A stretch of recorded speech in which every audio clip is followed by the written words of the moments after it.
what's the researcher's name? I'm blanking on his name. He had a cancer named after him. But anyway, from 1920s, 1930s, goes to Uganda in Africa and notices like, oh, these people aren't fat and sick like they are in England. And Dennis Burkett's the guy's name. And he says, well, they're eating a lot of fiber.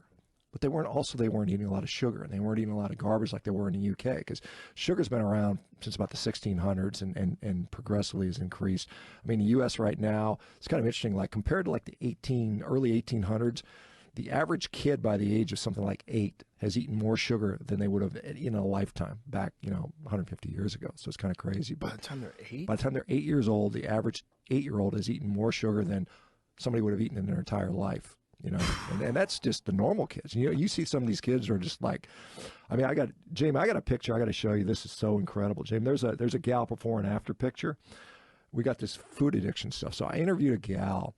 She was 800 pounds, right? It's like, how do you get to 800 pounds? It's like impossible. Like I don't think I could do it if I tried, right? I mean, food addict, couldn't stop eating chocolate and ice cream and all that stuff.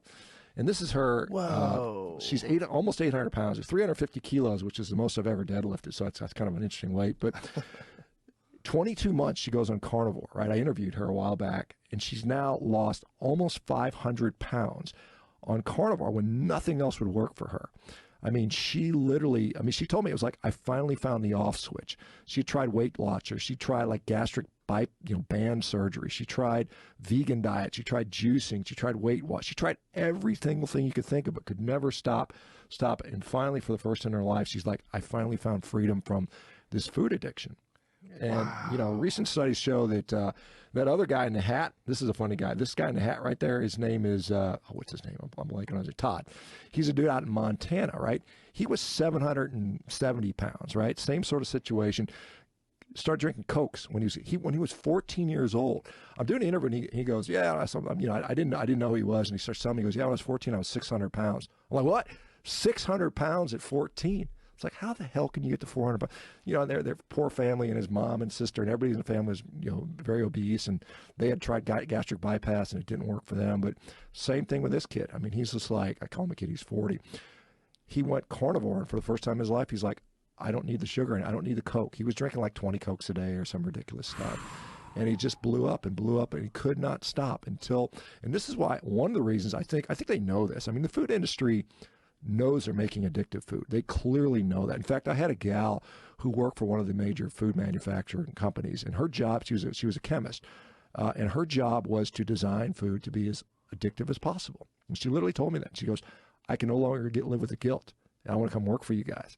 And, she was just so just beside herself. She says she realizes what she's created with this epidemic of disease and suffering. I mean, because these people are suffering.